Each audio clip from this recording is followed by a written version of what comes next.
दोस्तों, आपका स्वागत है आपके अपने YouTube channel A to Z ई पाठशाला में। मैं आशुतोष आपको मौलिक अधिकार एवं कर्तव्य से रिलेटेड क्वेश्चन करवा रहा था। ये अति महत्वपूर्ण संभावित क्वेश्चन है। इनमें से ही आपको सारे एग्ज़ाम्स में मैक्सिमम आपको क्वेश्चन मिल जाएंगे। आप चाहे कोई भी एग्ज़ाम उठा के देख लीजिएगा, उसमें आपको सभी यही क्वेश्चन मिलेंगे, मैक्सिमम आपको मिल जाएंगे। इसमें से ही एक नए क्वेश्चन आया रहता है। चलिए, हमने पिछले पार्ट में इससे 50 क्वेश्चन देख लिए थे। आज हम कुछ और उसके क्वेश्चन देखते हैं, जिससे हमारे इसके टोटल सभी क्वेश्चन कंप्लीट हो जाएंगे। आज हम मौलिक कर्तव्यों के बारे में भी जान लेंगे, मौलिक अधिकार के बारे में भी क्वेश्चन जो है जानेंगे। हमने अभी तक 50 क्वेश्चन तक कर लिया है। ये हो गया 50 क्वेश्चन। फिर उसके बाद देखते हैं हम अपना 51वां क्वेश्चन। जिन्होंने पिछला पार्ट नहीं देखा है वो इसको देख लें, जिससे उनके भी एकदम सारे क्वेश्चन अच्छे से सॉल्व हो जाएं और उनको सब चीज़ें आ जाएं। और वीडियो पसंद आए तो इसको लाइक ज़रूर कर दीजिएगा, सब्सक्राइब कर लीजिएगा चैनल आपको, जिसमें हमेशा इसी तरह से ही सब एग्ज़ाम के लिए पूरी प्रिपरेशन आपकी होती रहेगी। 51 नंबर क्वेश्चन देखते हैं। भारतीय संविधान के प्रदत्त स्वतंत्रता का अधिकार के संबंध में निम्नलिखित में से कौन सा सत्य नहीं है, यह बताना है हमें। इसमें हमारा 4 ऑप्शन है। भाषण व अभिव्यक्ति की आबंधित स्वतंत्रता, संघ बनाने की स्वतंत्रता, भारत में भ्रमण की स्वतंत्रता, इनमें से कोई नहीं। इनमें भाषण और अभिव्यक्ति की आबंधित स्वतंत्रता यह सत्य नहीं है, ये हमारा नहीं सत्य है, बाकी सब सत्य हैं। इसके बाद हम देखेंगे अगला क्वेश्चन हमारा 52 है। संविधान के किन अनुच्छेदों में शोषण के विरुद्ध अधिकार वर्णित है, ये बहुत बार पूछा जाता है। तो इसमें हमारे पास 14 से 18 अनुच्छेद दे दिया, अनुच्छेद 19 से 22, अनुच्छेद 23 से 24, अनुच्छेद 25 से 30। इनमें से हमें बताना है कि किस में है। तो अनुच्छेद 23-24 में शोषण के विरुद्ध अधिकार वर्णित है। इस चीज़ को अच्छे से याद रखिएगा। फिर अगला देखते हैं हम 53 नंबर क्वेश्चन। मौलिक अधिकारों के अंतर्गत कौन सा अनुच्छेद बच्चों के शोषण से संबंधित है? अनुच्छेद 17, अनुच्छेद 19, अनुच्छेद 23 या फिर अनुच्छेद 24। ये आया हुआ क्वेश्चन है आपका UPPSC 2004 में। फिर भी उसके बाद बहुत से और एग्जाम्स में भी आया हुआ है। इसमें हमारा हो जाएगा अनुच्छेद नंबर 24, बच्चों के शोषण से संबंधित है। याद रखिएगा इसे, अनुच्छेद 24 जो है बच्चों के शोषण से संबंधित है। फिर देखते हैं 54 नंबर क्वेश्चन हमारा क्या है। भारत के संविधान के अंतर्गत किस आयु के बालक को किसी खान अथवा अन्य संकटमय सेवा में लगाए जाने पर प्रतिषेध किया गया है? 14 वर्ष से कम, 16 वर्ष से कम, या फिर 18 वर्ष से कम आयु के, या फिर 21 वर्ष से कम आयु के। इसमें आपने शायद सुना भी होगा बहुत ज़्यादा बार। इसमें 14 वर्ष से कम आयु के बच्चों को लगाने के लिए किसी खान या संकटमय सेवा में लगाने से मना किया गया है। फिर उसके बाद में कारखानों अथवा खानों में कोई व्यक्ति नियुक्त नहीं किया जा सकता जब तक उसकी आयु कम से कम कितनी ना हो, इससे ऊपर ही आपको हमने बताया कितनी, 14 वर्ष ना हो जाए जब तक पूरी, तब तक उसको नहीं नियुक्त किया जा सकता। फिर अगला देखेंगे हम 26 नंबर क्वेश्चन क्या है। हम 56 नंबर क्वेश्चन है। भारतीय संविधान के अनुसार किसी भी व्यक्ति को जिसे गिरफ्तार अथवा बंदी किया जाता है सबसे नज़दीकी मजिस्ट्रेट के समक्ष उपस्थित करना होगा कितने घंटे के अंदर? 12 घंटे के अंदर, 24 घंटे के अंदर, 48 घंटे के अंदर, या फिर 72 घंटे के अंदर। हमें इसको बताना है। इसमें हमारा आंसर नंबर हो जाएगा 24 घंटे बी। 24 घंटे के अंदर हमें पेश करना होता है। फिर उसके बाद 57 नंबर देखते हैं। 57 नंबर क्या है क्वेश्चन। 14 वर्ष से कम आयु के बहुत ही गरीब बच्चे पटाखे बनाने वाले कारखाने में काम करते हैं। इन कारखानों में काम करने बच्चों को काम करने देने के लिए मौलिक अधिकार का उल्लंघन होता है। कौन से मौलिक अधिकार का उल्लंघन होता है? समानता का अधिकार, शोषण के विरुद्ध अधिकार, या स्वतंत्रता का अधिकार, या फिर सांस्कृतिक शिक्षा का अधिकार। देखिए कितनी तरीके से वही क्वेश्चन को बनाया जा सकता है, इससे आपको ये भी पता चलता है। तो इसको भी समझने में आपको आसानी होती है। आपने अगर कहीं से टॉपिक पढ़ लिया है तो ये क्वेश्चन आप कर लेंगे तो आपका वो टॉपिक एकदम क्लियर हो जाएगा। तो आपका इसका क्या हो गया, शोषण के विरुद्ध अधिकार। इस चीज़ को याद रखिएगा। फिर 58 नंबर क्वेश्चन देखते हैं। निम्नलिखित में से किस अनुच्छेद में कहा गया है कि किसी भी व्यक्ति को एक ही अपराध के लिए एक बार से अधिक अभियोजित एवं दंडित नहीं किया जाएगा? क्या होगा? अनुच्छेद 20 में कहा गया, अनुच्छेद 21, या अनुच्छेद 22, या अनुच्छेद 17 में। इसमें इसको याद रखिएगा कि अनुच्छेद 20 में ऐसा कहा गया है कि किसी भी एक व्यक्ति को एक अपराध के लिए बार बार दंडित नहीं किया जाएगा। अनुच्छेद 20 में ऐसा बोला गया है। फिर आगे बढ़ेंगे 59 नंबर देखते हैं। बड़ा कर लिया जाए इसे। भारतीय संविधान कोई अपराध किए जाने के लिए किसी अन्य किसी सामान्य व्यक्ति को जिसे किसी सामान्य विधि के अंतर्गत गिरफ्तार किया गया हो निम्नलिखित में से कौन सा अधिकार प्रदान करता है? गिरफ्तारी के कारण शीघ्रता से जानने का अधिकार, या फिर अगला है अपनी रुचि के अनुरूप वकील से परामर्श लेने एवं बचाव करने का अधिकार, गिरफ्तारी के अंदर 24 घंटे के अंतर्गत मजिस्ट्रेट के समक्ष प्रस्तुत किए जाने का अधिकार, उपयुक्त सभी का अधिकार। इसमें हमारे उपयुक्त सभी का अधिकार होगा, ये तीनों अधिकार मिले हुए हैं। ठीक, ये हो जाएगा। अगला क्वेश्चन हमारा, धार्मिक स्वतंत्रता का अधिकार संविधान के किन अनुच्छेदों में वर्णित है? अनुच्छेद 14 से 18, अनुच्छेद 19 से 22, या फिर अनुच्छेद 23 से 24, या अनुच्छेद 25 से 30। तो इस चीज़ को याद रखिएगा कि धार्मिक स्वतंत्रता का अधिकार हमारे अनुच्छेद 25 से 30 में वर्णित है। संविधान के 25 से 30 अनुच्छेद में वर्णित है धार्मिक स्वतंत्रता का अधिकार। फिर आगे बढ़ेंगे, अगला क्वेश्चन देखते हैं 61 नंबर। भारतीय संविधान के अनुच्छेद 25 का संबंध है। 25 का संबंध समानता के अधिकार से है, संपत्ति के अधिकार से है, धार्मिक की स्वतंत्रता से अधिकार से है, या फिर अल्पसंख्यकों की स्वतंत्रता से अधिकार से है। ये यूपीपीसीएस 1998 में आया हुआ क्वेश्चन है। इसमें हमारा हो जाएगा हमारा अनुच्छेद 25 धर्म की स्वतंत्रता से संबंधित है। इस चीज़ को याद रखिएगा, ये बहुत बार पूछा जाता है। 62 नंबर क्वेश्चन, धार्मिक स्वतंत्रता के अधिकार में संविधान के अंतर्गत सम्मिलित है धर्म प्रचार करने का अधिकार, सिखों को कृपाण धारण और रखने का अधिकार, राज्यों का समाज सुधारक विधि निर्माण का अधिकार, और धार्मिक निकायों का लोगों को धर्म परिवर्तन कराने का अधिकार।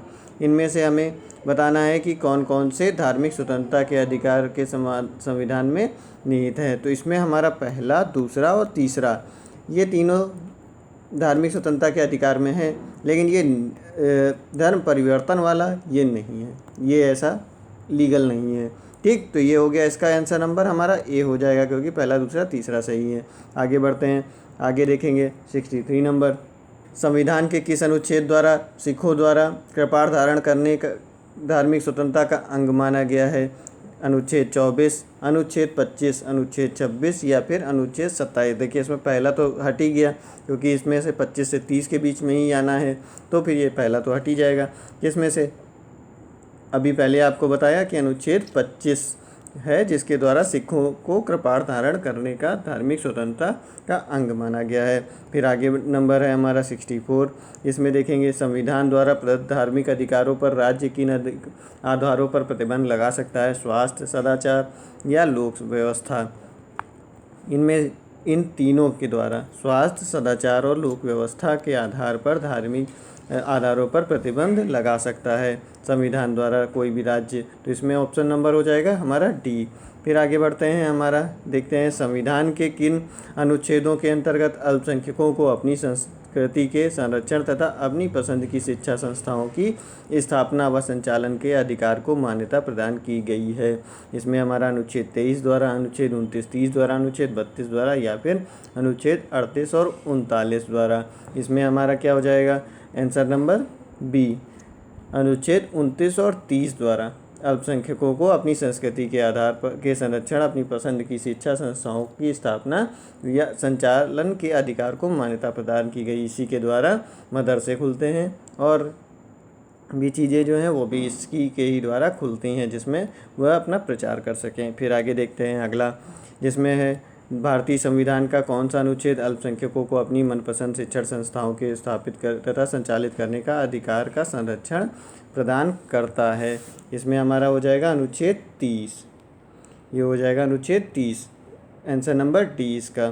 फिर उसके बाद देखेंगे धार्मिक स्वतंत्रता का अधिकार किस अनुच्छेद के द्वारा लिया गया है? अनुच्छेद 20, अनुच्छेद 22, अनुच्छेद 25, या फिर अनुच्छेद नहीं, इसमें से कोई नहीं। इसमें हो जाएगा हमारा सी ऑप्शन, अनुच्छेद 25 द्वारा धार्मिक स्वतंत्रता को लिया गया है। इस चीज़ को याद रखिएगा, बार बार पूछा जा रहा है। देखिए एग्ज़ाम में भी दे रखा है, आगे RRB 2005 में आया हुआ है, TC वाले में सी में आया हुआ है। तो इस तरह से ये और भी बहुत सारे एग्ज़ाम में बार बार क्वेश्चन ये पूछा जाता है। फिर 68 नंबर है, भारतीय संविधान के किस अनुच्छेद में संवैधानिक उपचारों का अधिकार दिया गया है? अनुच्छेद 30, अनुच्छेद 31, या फिर अनुच्छेद 32, या अनुच्छेद 35। हमारा संवैधानिक उपचारों का अधिकार अनुच्छेद 32 में दे रखा है, अनुच्छेद 32 में। इस चीज़ को याद रखिएगा, ये बहुत ही ज़्यादा बार ये पूछा जाता है, क्योंकि ये अभी आगे कहा जाएगा संविधान का हृदय और आत्मा किसको संज्ञा दी गई है, तो उसमें भी यही आएगा संवैधानिक उपचारों का अधिकार। तो इसमें देखिए एक एक पॉइंट वाइज जो जो क्वेश्चन पूछे जाते हैं जिस चीज़ पे बेस्ड, वो सभी क्वेश्चन आपके इसमें शामिल कर लिए गए हैं, जिसमें आपको बार बार रिपीट भी होगा तो आपको याद हो जाएगा। आप ये क्वेश्चन पढ़िए। निम्नलिखित मौलिक अधिकारों में से किसे डॉक्टर भीमराव अम्बेडकर ने संविधान का हृदय एवं आत्मा की संज्ञा दी है? अब देखिए इससे यही हुआ, अनुच्छेद 32 है, इसको हृदय और आत्मा की संज्ञा दी है। संवैधानिक उपचारों का अधिकार है। ये देखिए सब बनते हैं इस तरह से क्वेश्चन। 69 का बी।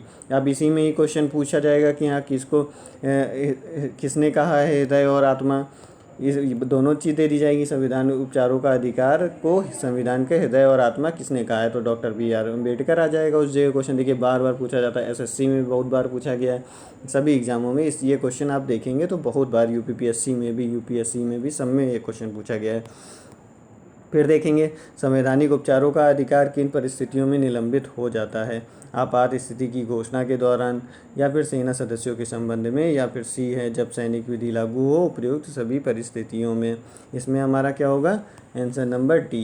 सेना सदस्यों के संबंध में भी, आपातकाल की स्थिति में, और जब सैनिक विधि लागू हो, सैनिक शासन लागू हो, तब भी ये चीज़ें हमारी निलंबित हो जाती हैं। संवैधानिक उपचारों का अधिकार यह निलंबित हो जाता है। इस चीज़ को याद रखिएगा, बहुत ज़्यादा बार क्वेश्चन ये पूछे जाने वाले हैं। अब फिर देखेंगे आगे अगला क्वेश्चन हमारा, संवैधानिक उपचारों का अधिकार किन परिस्थितियों में निलंबित हो जाता है? यह भी हमने आपको बता दिया। इसमें क्या है? D ऑप्शन फिर से आ गया है क्वेश्चन। 71 देखते हैं क्या है। निम्न में से कौन सा अधिकार भारतीय संविधान के अनुच्छेद 32 के अंतर्गत प्रवर्तित किया गया है? 3 बार आपको बता दिया है, तो ये चीज़ें आपको याद हो जानी चाहिए। अब तो इसमें क्या है? अनुच्छेद 32 में प्रवर्तित किया गया है।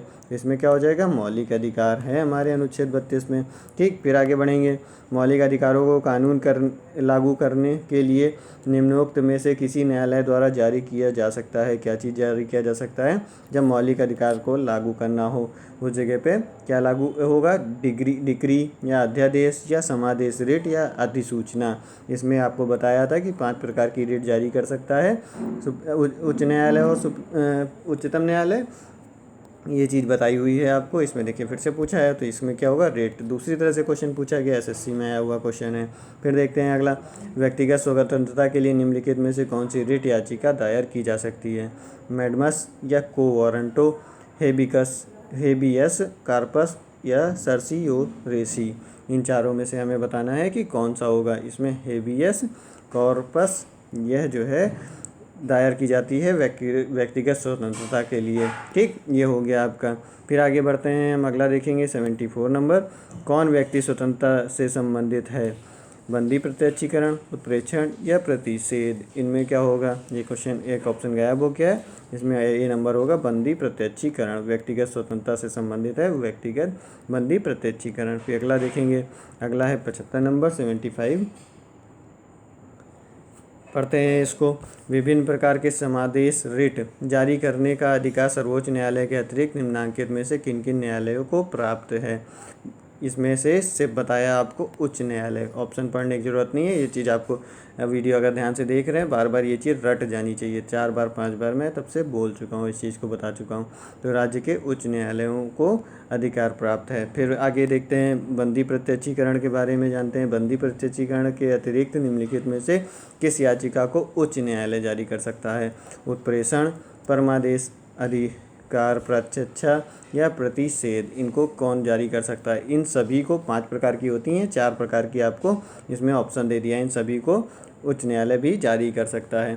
फिर देखते हैं अगला ऑप्शन 77 है, बंदी प्रत्यक्षीकरण याचिका केवल निरुद्ध व्यक्ति द्वारा ही दाखिल की जा सकती, केवल हितबद्ध व्यक्ति द्वारा ही दाखिल की जा सकती है, या किसी भी निजी व्यक्ति द्वारा दाखिल की जा सकती है, या फिर निरुद्ध व्यक्ति या हितबद्ध व्यक्ति दोनों द्वारा दाखिल की जा सकती है। इनमें क्या होगा? बंदी प्रत्यक्षीकरण याचिका निरुद्ध व्यक्ति या हितबद्ध व्यक्ति दोनों के द्वारा दाखिल की जा सकती है। फिर देखेंगे अगला क्वेश्चन हमारा 78, निम्नलिखित में से किस स्थिति में बंदी प्रत्यक्षीकरण याचिका जारी की जाती है। कब बंदी प्रत्यक्षीकरण याचिका जारी की जाती है, ये आपसे पूछा गया है। इसमें संपत्ति की हानि हो जाए, अतिरिक्त कर की वापसी हो जाए, दोषपूर्ण पुलिस नज़रबंदी हो या भाषण की स्वतंत्रता का उल्लंघन हो। ये हमसे पूछा गया है SSC 2011 में एग्जाम में। तो इसमें क्या होगा, दोषपूर्ण पुलिस नज़रबंदी जब होगी तभी तो बंदी कोई होगा, पुलिस जिसको पड़ेगी वही बंदी होगा। उसकी प्रत्यक्षीकरण मतलब कि जज के सामने 24 घंटे के अंदर में पेश करना होता है, उसी को बंदी प्रत्यक्षीकरण कहेंगे। यही जो रिट जारी की गई होगी कि हाँ इसको प्रत्यक्ष पेश किया जाए, तो दोषपूर्ण पुलिस नज़रबंदी में। फिर आगे बढ़ते हैं, किसी व्यक्ति का अवैध निरोध के मामले में न्यायालय द्वारा जारीकृत परमादेश निम्नलिखित में से कौन सा है। इसका हो जाएगा हमारा बंदी प्रत्यक्षीकरण। आंसर बंदी प्रत्यक्षीकरण। ठीक, ये हो गया। कौन सा अवैध निरोध के मामले में परमादेश कौन सा जारी किया जाता है, बंदी प्रत्यक्षीकरण। अवैध निरोध मतलब उनकी गिरफ्तारी। ठीक, फिर उसके बाद में निम्नलिखित में से किस याचिका रिट का शाब्दिक अर्थ होता है, हम आदेश देते हैं। बंदी प्रत्यक्षीकरण, परमादेश, अधिकार प्रत्यक्षा या फिर उत्प्रेषण। इनमें से आप बताएंगे कि किसका आदेश ये होता है। इसका मतलब हम आदेश देते हैं, मतलब कोई ज़्यादा बड़ा आदेश दे रहा है तो मतलब परमादेश, और बड़ा आदेश दिया इसने परमादेश हो गया। हम आदेश देते हैं का मतलब हो गया परमादेश, उच्चतम न्यायालय जारी करता है। यह भी बताया आपको बार बार। निम्नोक्त समादेश में से कौन सा समादेश किसी अवैध व्यक्ति से सरकारी पद को बचाने के लिए जारी किया जाता है। 4 ऑप्शन है आपके पास, उत्प्रेषण या परमादेश, निषेधाज्ञा या अधिकार प्रत्यक्षा। इसमें हमारा क्या हो जाएगा, इसमें हमारा हो जाएगा अधिकार प्रत्यक्षा। ठीक, ये ऑप्शन हो जाएगा। फिर आगे बढ़ते हैं। क्वेश्चन है हमारा, व्यक्ति, निगम अथवा अधीनस्थ अधिकरण जिस कार्य को करने के लिए आबद्ध हैं उस कार्य को करने के लिए जारी करने वाली रिट को कहते हैं। 82 नंबर है हमारा। इसमें हमारे 4 ऑप्शन है, अधिकार प्रत्यक्षा या परमादेश या उत्प्रेषण या फिर प्रतिषेध। इसको कहेंगे परमादेश। व्यक्ति, निगम या अधिकरण के द्वारा जो है वो परमादेश रिट को कहते हैं। फिर वह रिट जो भारत में उच्चतम न्यायालय और सर्वोच्च न्यायालय द्वारा किसी व्यक्ति को सार्वजनिक संस्था का आदेश देती है, वह अपने कर्तव्य का पालन करे, क्या कहलाती है। इनमें से हमें बताना है 4 आदेश हमारे पे, परमादेश, बंदी प्रत्यक्षीकरण या अधिकार प्रत्यक्षा या प्रतिषेध। इसको परमादेश कहते हैं। ये आदेश को पालन करने के लिए कहा जाएगा तो परमादेश होगा। क्वेश्चन है, निम्नलिखित में से किस लेख रिट के द्वारा किसी सक्षम न्यायालय द्वारा किसी व्यक्ति, निगम या निचली अदालत को कोई ऐसा आदेश दिया जाता है, जारी किया जाता है जो उसकी कर्तव्य सीमा में आता है और जिसको उन्हें पूरा करना चाहिए। 4 ऑप्शन है, उत्प्रेषण या परमादेश, निषेधाज्ञा या बंदी प्रत्यक्षीकरण। यहाँ पे परमादेश। देखिए एक एक चीज़ के लिए आपको एकदम क्लियर हो जाएगा कि क्या क्या चीज़ किस टाइप से वो क्वेश्चन पूछ सकते हैं। 85, एक ऐसी याचिका जो न्यायपालिका द्वारा जारी की जाती है तथा जिनमें कार्यपालिका को कहा जाता है वह यह कार्य करे जो उसे प्राप्त शक्तियों के अंतर्गत करना चाहिए था। रिट याचिका को कहा जाता है हेबियस कार्पस या मेंडेमस या प्रोहिबिशन या क्वांटो वारंटो। UPPSC 2003 में आया हुआ क्वेश्चन है। ये आपका होगा क्या, मेंडेमस। ठीक, ये हो जाएगा आपका आंसर। फिर अब देखेंगे अगला क्वेश्चन। वीडियो पसंद आ रही हो तो लाइक कर दीजिए, सब्सक्राइब कर लीजिए और किसी को शेयर भी कर दीजिएगा। उत्प्रेषण रिट निम्न में से किस आधार पर जारी किए जाते हैं। अधिकारिता का अभाव या अधिकारिता से बाहर किए गए कार्य के लिए, नैसर्गिक न्याय के सिद्धांतों के लिए, का अतिक्रमण होने पर। इसमें हम अगला देखेंगे, आगे पेज पे दे रखा है। अभिलेख क्या है, अभिलेख में प्रत्यक्ष प्रकट विधिक त्रुटि के आधार पर। इनमें से देखिए ये भी सही है और उधर जो दो ये थे ये भी दोनों सही हैं। अधिकारिता का अभाव और नैसर्गिक न्याय के सिद्धांतों को अतिक्रमण, इन सब में जो है यही जारी किया जाता है उत्प्रेषण। ठीक, यही निम्न रिट जारी की जाती है। तो इसमें हो जाएगा उपयुक्त सही, डी आंसर सही हो जाएगा। फिर देखेंगे अगला क्वेश्चन 87 नंबर।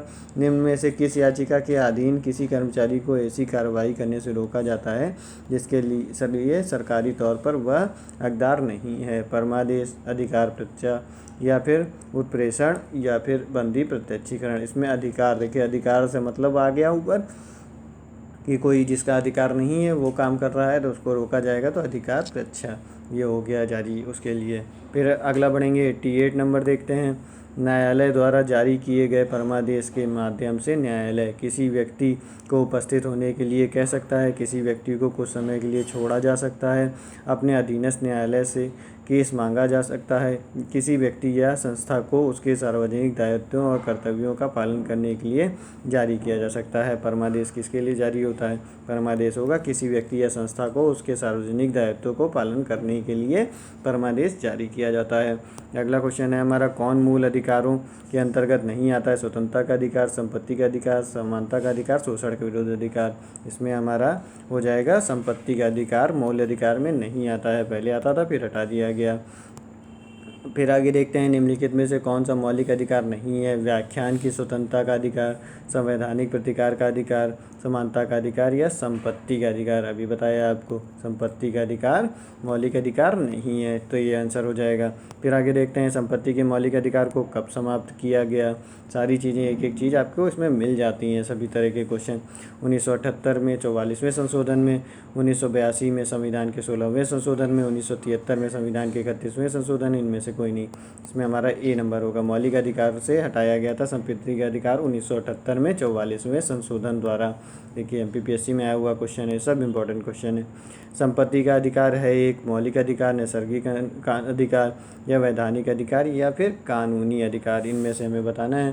तो इसमें यह है कानूनी अधिकार। पहले मौलिक अधिकार था लेकिन बाद में 1978वें संविधान संशोधन 44वें संविधान संशोधन द्वारा इसे कानूनी अधिकार बना दिया गया। फिर देखिए पूछा जा रहा है 44वें संविधान संशोधन विधेयक द्वारा किस मौलिक अधिकार को सामान्य वैधानिक अधिकार बना दिया गया? कौन सा? संपत्ति का अधिकार। अभी ऊपर आपने इस चीज़ को रटा है एकदम अच्छे से। फिर अगला पढ़ेंगे क्वेश्चन हमारा, 44वें संविधान संशोधन विधेयक द्वारा किस मौलिक अधिकार को सामान्य वैधानिक अधिकार बना दिया गया? स्वतंत्रता का अधिकार, संपत्ति का अधिकार, ये भी आपको अभी बताया अच्छे से। फिर आगे देखते हैं, संपत्ति के मूल अधिकार को किस संवैधानिक संशोधन अधिनियम द्वारा समाप्त किया गया? 42वें, 44वें, 45वें या फिर 52। यह भी बताया आपको, संपत्ति के अधिकार को 44वें संविधान संशोधन द्वारा किया। इस चीज़ को अच्छे से देखिए, बार बार आप पढ़ेंगे इस तरह से तो आपको अच्छे से याद कर हो जाएगा, इसीलिए मैंने कोई भी क्वेश्चन हटाया नहीं है। फिर निम्नलिखित में कौन सा मौलिक अधिकार नहीं है? संवैधानिक प्रतिकार का अधिकार, संपत्ति का अधिकार, शांतिपूर्ण एकत्र होने का अधिकार, देश भर में आज़ादी का। संपत्ति का अधिकार जो है वह हमारा मौलिक अधिकार नहीं है, और इसमें नहीं शब्द को जरूर याद रखिएगा। नहीं शब्द बहुत बार लोग पढ़ना भूल जाते हैं और क्वेश्चन गलत कर लेते हैं। फिर भारतीय संविधान के अनुसार संपत्ति का अधिकार क्या है? मूलभूत अधिकार, विधिक अधिकार या फिर दोनों है या फिर इनमें से कोई नहीं? तो इसमें हमारा क्या है? विधिक अधिकार है, मूलभूत अधिकार नहीं है, दोनों भी नहीं होगा। फिर देखते हैं, संपत्ति के अधिकार को मूल अधिकार की श्रेणी से हटाकर किस अनुच्छेद में रखा गया? ये भी बहुत इंपॉर्टेंट क्वेश्चन है। अभी सारी चीज़ तो आप जान लिए, कब हटाई गई, कि कैसे हटाई गई, सब चीज़ें जान लिए। अब इसमें बचा कब? इसको हटाया गया था, अनुच्छेद हटाकर रखा गया 300 का में। फिर भारत के संविधान के अनुसार जो संवैधानिक अधिकार है किंतु मूलभूत अधिकार नहीं है, कौन सा? धार्मिक स्वतंत्रता का अधिकार, सांस्कृतिक और शैक्षणिक अधिकार, शोषण के विरुद्ध अधिकार या फिर संपत्ति का अधिकार। इसमें संपत्ति का अधिकार जो होगा वह हमारा संवैधानिक अधिकार नहीं है। फिर आगे बढ़ते हैं, मत देने का अधिकार। क्वेश्चन है, मत देने का अधिकार होता है क्या? एक राजनीतिक अधिकार, एक नागरिक अधिकार, एक आर्थिक अधिकार या एक कानूनी अधिकार? इनमें से हमें बताना। ये होता है, हम लोग नागरिक हैं, हम लोग नागरिक अधिकार होता है कि मत देना है हमें भारतीय नागरिक होने के नाते। फिर जो है 100वां क्वेश्चन देखते हैं, इनमें मिलाना रहेगा हमें कि कौन सा किससे मिल रहा है, कौन से अनुच्छेद में। समता का अधिकार, वाक स्वतंत्रता का अधिकार, धर्म की स्वतंत्रता का अधिकार, संवैधानिक उपचारों का अधिकार। देखिए ये तो आपको सबसे पहले रटा दिया एकदम अच्छे से, ये जाएगा 32 में। फिर उसके बाद धर्म की स्वतंत्रता का अधिकार जो है ये भी बताया हमने आपको। देखिए ऊपर से मिला देते हैं, समता का अधिकार हमें जो है जाएगा किस में?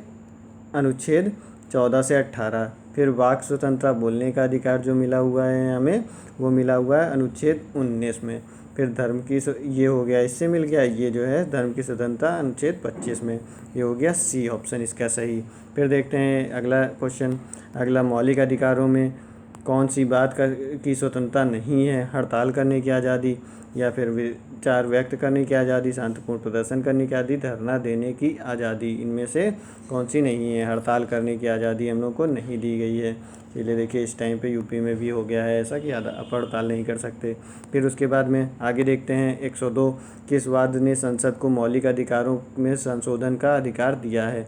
केशवानंद भारती वाद, राजनारायण बनाम इंदिरा गांधी वाद, गोलकनाथ वाद, सज्जन कुमार वाद। इनमें से हमें बताना है कि किसके द्वारा मौलिक अधिकार में संशोधन ये हुआ है?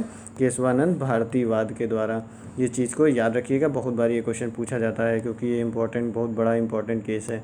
फिर उसके बाद वर्तमान समय में भारतीय संविधान के अंतर्गत संपत्ति का अधिकार है। वैधानिक अधिकार बार बार बताया आपको, ये चीज़ को बार बार भी नहीं बताएंगे। फिर अगला देखते हैं, निम्नलिखित में से कौन सा मूल अधिकार विदेशी नागरिकों को प्राप्त नहीं है? 4 में से बताना है। ये बहुत बार क्वेश्चन पूछा गया हुआ है।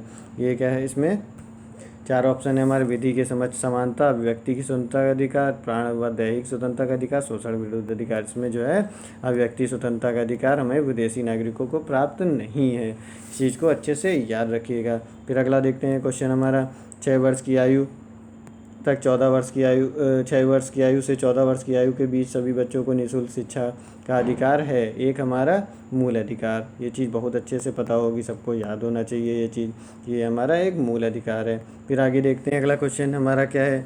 106 नंबर, समानता का अधिकार संविधान के निम्न अनुच्छेदों में से किसके अंतर्गत दिया गया है? अनुच्छेद 13, 14, 15, 16। इनमें से हमें बताना है कि किसमें समानता का अधिकार हमें दिया हुआ है। ये जो है 2, 3, 4, 14, 15 और 16 में समानता का अधिकार दे रखा है। फिर उसके बाद में अगला देखते हैं, संविधान के अंतर्गत बंदी प्रत्यक्षीकरण समादेश जारी करने का अधिकार किसमें निहित है? केवल उच्च न्यायालय, उच्चतम न्यायालय या उच्च तथा उच्चतम दोनों न्यायालय? तो इसमें हमारा आंसर हो जाएगा उच्च तथा उच्चतम दोनों न्यायालय, बताया बहुत बार आपको।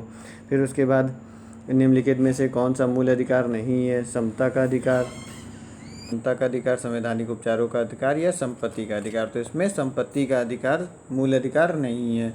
फिर उसके बाद अगला क्वेश्चन देखेंगे, भारतीय संविधान का कौन सा अनुच्छेद अस्पृश्यता का उन्मूलन करता है और किसी भी रूप में इसके व्यवहार का निषेध करता है? इसमें हमें बताना है अनुच्छेद 16 या 17 या 18 या 15। तो ये आया हुआ है SSC 2006 में और 2009 में। तो इसमें आंसर हो जाएगा हमारा अनुच्छेद 17। अनुच्छेद 17 हमारा अस्पृश्यता का उन्मूलन का निषेध करता है किसी भी प्रकार से इसका। ठीक, तो इस चीज़ को अच्छे से याद रखिएगा। अगला देखते हैं, मौलिक अधिकारों को लागू करने के लिए रिट जारी की जाती है संसद द्वारा, राष्ट्रपति द्वारा, उच्चतम न्यायालय द्वारा, चुनाव आयोग द्वारा। इनमें हमारा उच्चतम न्यायालय द्वारा बताया आपको, रिट जारी करने का काम किसका है? उच्चतम न्यायालय का। फिर उसके बाद में 11वां नंबर देखेंगे, 111, किसी अर्ध न्यायिक सार्वजनिक अधिकारियों को अपनी अनिवार्य कर्तव्य के लिए मजबूर करने के उद्देश्य से उच्चतम न्यायालय द्वारा जारी की गई रिट को क्या कहते हैं? ये कहते हैं हम इसको, 4 ऑप्शन है हमारे, अधिकार प्रत्यक्षा या फिर परमादेश या उत्प्रेषण लेख, और डी ऑप्शन है हमारा निषेध। तो ये होगा परमादेश। परमादेश जारी किया जाता है जिससे हमें कोई सरकारी या सार्वजनिक अधिकारी है उसको अनिवार्य कर्तव्य के अपना करने के लिए कि उससे उस कर्तव्य का वहन करे और वो पालन करे उसका, उसके लिए जारी की जाती है परमादेश। फिर आगे देखेंगे, संविधान के अनुच्छेद 17 और 18 में व्यवस्था है सामाजिक समता की, आर्थिक समता की, राजनीतिक समता की या धार्मिक समता की? चारों में हमारा होगा संविधान 17 और 18 में सामाजिक समता की व्यवस्था है। हमारा 17-18 में सामाजिक समता की व्यवस्था है। फिर देखते हैं 113, भारत में उच्चतम न्यायालय ने निम्नलिखित मामलों में से किसमें माना था कि मौलिक अधिकारों में संशोधन नहीं किया जा सकता? 1 गोपालन का मामला, केशवानंद भारती का मामला या फिर MC मेहता का मामला, गोलकनाथ का मामला? इसमें हमारा होगा डी ऑप्शन, गोलकनाथ मामले में उच्चतम न्यायालय ने माना था कि इसमें मौलिक अधिकारों में संशोधन नहीं किया जा सकता। फिर आगे बढ़ते हैं, हम अगला देखते हैं क्वेश्चन।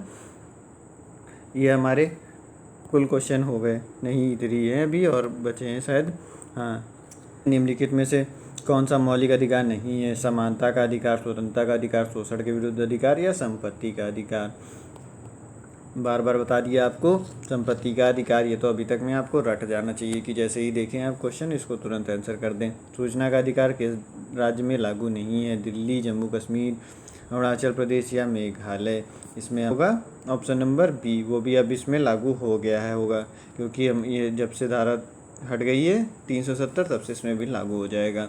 फिर उसके बाद देखते हैं 117 16 नंबर, हमारा मौलिक अधिकारों में संशोधन करने में कौन सा सक्षम है? राष्ट्रपति, लोकसभा, राष्ट्र सर्वोच्च न्यायालय या फिर संसद। इनमें हमारा होगा ऑप्शन नंबर डी, संसद सक्षम है।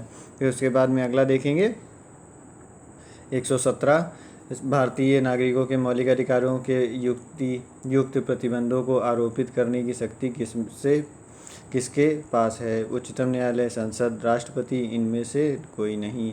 इनमें हमारा ऑप्शन होगा संसद के पास है। ठीक, भारतीय नागरिक मौलिक अधिकारों के पास करने का संसद को अधिकार है। आखिरी क्वेश्चन है आपका ये मौलिक अधिकार से, जो कि किसी कैदी को न्यायालय के समक्ष प्रस्तुत करवाने के लिए किस रिट की आवश्यकता होती है? ये हमारा परमादेश, बंदी प्रत्यक्षीकरण, अधिकार प्रत्यक्षा या फिर उत्प्रेषण। बंदी प्रत्यक्षीकरण, ये आपका आंसर सही होगा। कैदी को सामने लाने के लिए ये जारी की जाती है। ये आपके हो गए मौलिक अधिकार से संबंधित प्रश्न। इसके बाद कुछ क्वेश्चन हैं जो आपके मौलिक कर्तव्यों से हैं, इनको भी देख लीजिए, जिसमें ये चीज़ आपका एकदम अच्छे से कंप्लीट हो जाएगा। आगे देखते हैं हम अपने मूल कर्तव्यों से संबंधित प्रश्न। ये जो इसमें से भी एक क्वेश्चन आने के चांसेस बहुत ज़्यादा रहते हैं। अगर आता है तो इसमें से भी बहुत बार क्वेश्चन पूछा जा सकता है, ये भी आपको पता होने चाहिए अच्छे से। पहला क्वेश्चन है हमारा, भारतीय संविधान में मूल कर्तव्यों को शामिल करने का विचार किस देश के संविधान से लिया गया है? इससे रिलेटेड वीडियो भी मैंने बनाई हुई है। 4 ऑप्शन है, आयरलैंड, ब्रिटेन, ऑस्ट्रेलिया, पूर्व सोवियत संघ। ये हमारा लिया गया है पूर्व सोवियत संघ से। इसके लिए बताया हुआ है मैंने कि कैसे ट्रिक से कैसे याद करना है आपको। फिर अगला क्वेश्चन है, निम्नलिखित में से कौन सी एक समिति ने नागरिकों के मूल कर्तव्य को 1976 से सम्मिलित करने की अनुशंसा की थी? कोठारी समिति, बलवंत राय मेहता समिति, अशोक मेहता समिति या फिर स्वर्ण सिंह समिति। स्वर्ण सिंह समिति ने नागरिकों के मूल कर्तव्य 1976 में शामिल करने की अनुशंसा की थी, स्वर्ण सिंह समिति ने। फिर उसके बाद में देखेंगे आगे, निम्नलिखित में से किस वर्ष संविधान के मूल कर्तव्यों को अंततः स्थापित किया गया?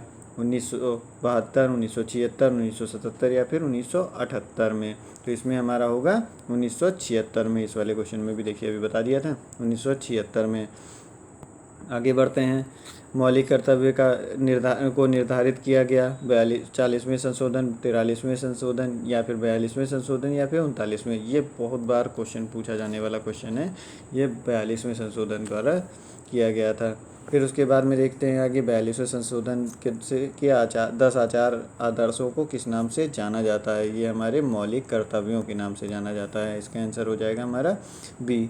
फिर उसके बाद छठा देखते हैं, 1976 में 42वें संशोधन द्वारा संविधान में नागरिकों के लिए कितने मौलिक कर्तव्य निश्चित किए गए हैं? 8, 10, 11 और 12।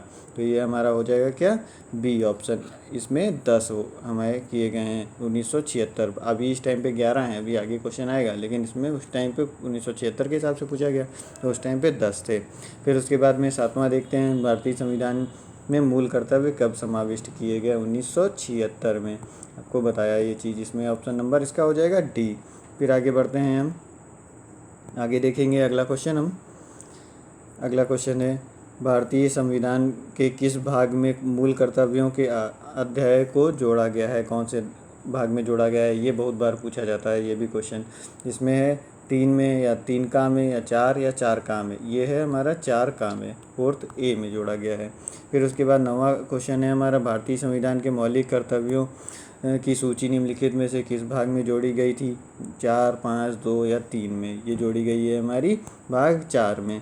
फिर उसके बाद में अगला क्वेश्चन है, भारत के संविधान के किस अनुच्छेद में मौलिक कर्तव्यों की चर्चा की गई है? ये बहुत ज़्यादा पूछे जाने वाले क्वेश्चन हैं, ये वो बहुत अच्छे से रट लीजिएगा, समझ लीजिए। तो इसमें अनुच्छेद 51A, अनुच्छेद 50A या अनुच्छेद 49A और अनुच्छेद 52A। इसमें होगा हमारा आंसर नंबर ए, अनुच्छेद 51A में।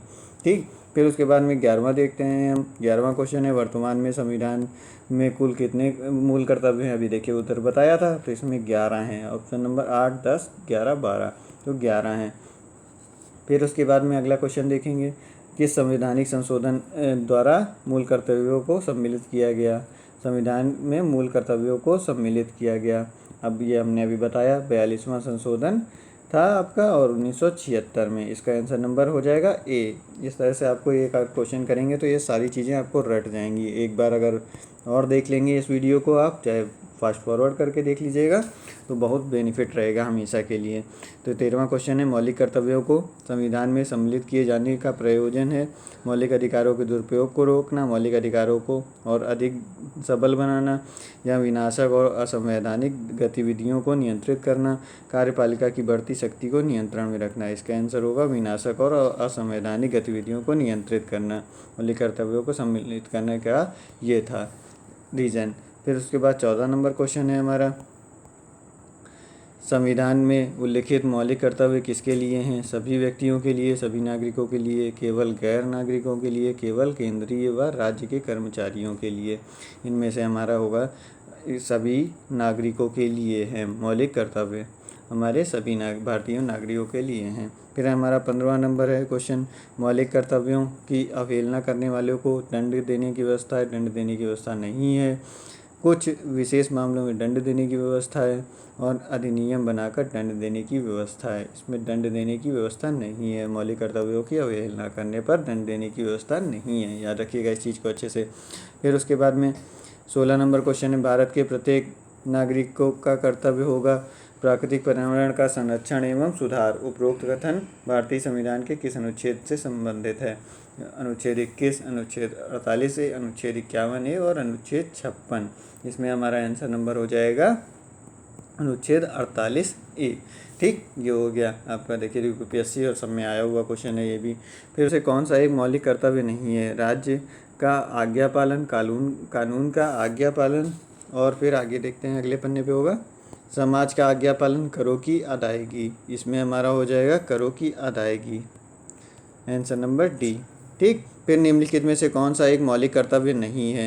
ए ऑप्शन है संविधान का पालन करना, देश की एकता और अखंडता की रक्षा करना, और धर्मनिरपेक्षता का पालन करना, सार्वजनिक संपत्ति को सुरक्षित रखना। इसमें हमारा सी ऑप्शन धर्मनिरपेक्षता का पालन करना ये हमारा मौलिक कर्तव्य नहीं है। फिर उसके बाद 19वां देखते हैं, निम्नलिखित में से भारत में मौलिक कर्तव्य कौन सा है? न्यायपालिका से कार्यपालिका का पृथक्करण, और उसके बाद में हमारी मिली जुली संस्कृति की समृद्ध विरासत को संरक्षित करना व महत्व प्रदान करना, बच्चों के लिए मुफ्त व अनिवार्य शिक्षा, छुआछूत की परंपरा को समाप्त करना। अब देखिए ये सब अलग चीज़ें हैं।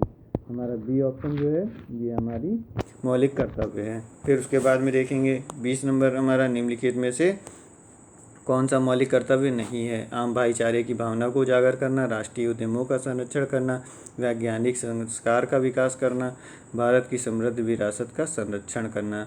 20 नंबर है क्वेश्चन। इसमें हमारा क्या है? राष्ट्रीय उद्यमों का संरक्षण करना, यह हमारा मौलिक कर्तव्य नहीं है। बाकी ये सब हमारे तीनों मौलिक कर्तव्य हैं, इनको अच्छे से याद रखिएगा।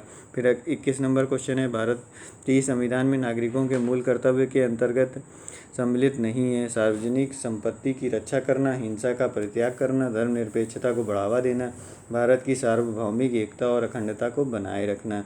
इसमें हमारा नंबर हो जाएगा सी, धर्मनिरपेक्षता को बढ़ावा देना, यह सम्मिलित नहीं है। फिर उसके बाद 22 नंबर देखते हैं, 2-3 क्वेश्चन और बचे हैं, फिर आपके इसके भी इंपॉर्टेंट सारे क्वेश्चन कंप्लीट हो जाएंगे। भारत के संविधान के अनुसार भारतीय नागरिकों के मूल कर्तव्य निम्नलिखित में से क्या हैं? राष्ट्रगान, ध्वज आदि का सम्मान, वैज्ञानिक प्रवृत्ति का विकास, राष्ट्रीय एवं सांस्कृतिक विरासत का संरक्षण परिरक्षण। इनमें हो जाएगा हमारा आंसर नंबर डी, ये सभी हैं। अगला क्वेश्चन है हमारा, भारतीय संविधान के किस अनुच्छेद में भारतीय नागरिकों के मूल कर्तव्य शामिल हैं? अनुच्छेद 50 का, अनुच्छेद 50 का, अनुच्छेद 51 का और अनुच्छेद 51 खा। इसमें हमारे अनुच्छेद 51 का में शामिल है। इस अनुच्छेद हमारे मूल कर्तव्य 51 का में शामिल है। फिर देखते हैं आखिरी हमारा क्वेश्चन इस लेक्चर का, निम्नलिखित में से कौन सा कर्तव्य भारतीय नागरिकों के कर्तव्यों में शामिल नहीं है? देश की सुरक्षा करना और आवश्यकता होने पर देश की सेवा के लिए प्रस्तुत होना, या फिर हमारा राष्ट्रीय पर्यावरण की सुरक्षा एवं इसमें सुधार करना, सार्वजनिक संपत्ति की सुरक्षा व हिंसा का परित्याग करना, सत्तारूढ़ राजनीतिक दल का समर्थन करना। इसमें हमारा डी ऑप्शन जो है यह हमारे कर्तव्यों में शामिल नहीं है, यह हो जाएगा डी ऑप्शन। इस तरह से आपके मूल कर्तव्य और मौलिक अधिकार से संबंधित एकदम महत्वपूर्ण प्रश्न, जिससे आपका कोई भी इसके बाहर क्वेश्चन नहीं आएगा, वो कंप्लीट होता है। इसके बाद में हम दूसरे कोई टॉपिक पे क्वेश्चन देखेंगे। इसके बाद में आप इसको पढ़ लेंगे या फिर एक बार टॉपिक पढ़ने के बाद में पढ़ लेंगे, तो इसमें आपका कभी भी कोई क्वेश्चन कभी भी कोई गलत नहीं होगा। इस तरह से मिलेंगे हम आपको अगले वीडियो में। अगर वीडियो पसंद आई हो तो लाइक कर दीजिएगा, सब्सक्राइब कर लीजिएगा चैनल और कुछ लोगों को शेयर भी कर दीजिएगा। नमस्कार, धन्यवाद।